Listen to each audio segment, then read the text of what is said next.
I mean, I saw a lot of talk about Bauman yesterday, and he's my friend, so I don't like the negative talk about him. Hey, you know what? I like Mike as well. And there's a wild Rocco appearing from the shadows behind me. Yeah, we gave up your seat, bro. That's like my meme.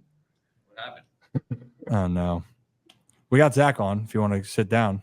Hey, Rock. Oh, that guy who can't even spell. I know. That damn goop. He said the damn goop. Oh goodness. I saw. You know what? Let's actually talk about that a little bit. I mean, yes, I don't like the slander. I don't like that people want to jump ship really quickly on every single player that doesn't go out there and put up numbers. And we're not going to. All will be like objective. Mm-hmm. Yeah, like of course, Mike knows he has to be more in rhythm and pitch better. That's everybody, right? You got to go out and produce. Like no shit. Right? That's the reality of it. But I think people do lose the context of it. What's kind of one thing you've seen? Because one thing that I'll ask you, Zach, about this. Like, what is one thing that you're seeing, or maybe a thought on that? You know, it's not even a negative. It's just a thought. It could be good, what you've seen, what you haven't.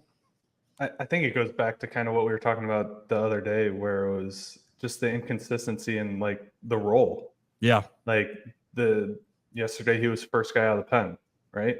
Mm-hmm. But I didn't watch the whole game, but I mean, when you don't know what you're coming into, whether it's a clean inning versus coming in and for the third out of the sixth inning, I think that there's just so much that goes into it, whether it's, you know, on paper, it says you should get this guy out with your slider. Well, I came in, needed one out, didn't have my slider, end up having a walk, one hit and a home run, right? Yep. Mm-hmm. Yeah. I mean, I think that when you don't have those weapons right away, it can be really tough to kind of just be confident going into a situation that's different every single time.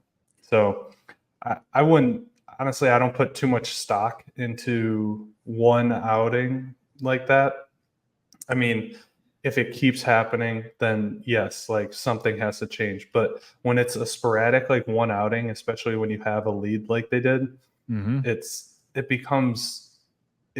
almost becomes you're making something out of nothing. So it's just like, okay, it is what it is. We're going to move on to the next one, and then, you know, get them next time kind of thing. Yeah. I mean, that's the biggest part of this, right? Is we live outing to outing, you know, and that's in the bullpen. And that's what I'm saying. The closer is the one that always gets magnified the most, but usually that's when people have shut down guys at the end of the pen. Like Craig Kimbrell's freaking good. Like the dude froze Mike Trout on two high fastballs to end the game last night. And Kimbrell's been around and he's established himself for years, but he also knows his role. Cano has developed into a role with guys like Mike and even Keegan Aiken and even Jacob Webb, like all these other guys. Danny Coulomb took a while to get his footing, and he's found it in Baltimore. I thought also it goes different ways. Adele hits that home run on the low pitch, which it's down the middle, so that's where he makes contact. It's not a terrible location, but it's middle. It's middle, and Adele gets to it. If that pitch is a high fastball, I don't think he touches it, personally. And then getting the guy down 0-2, and they bloop a hit in the next thing, and then that's what starts the merry-go-round where things can happen. So just to give context, I'm with you. I urge people, stay patient, be patient, because you never know when guys can actually get going.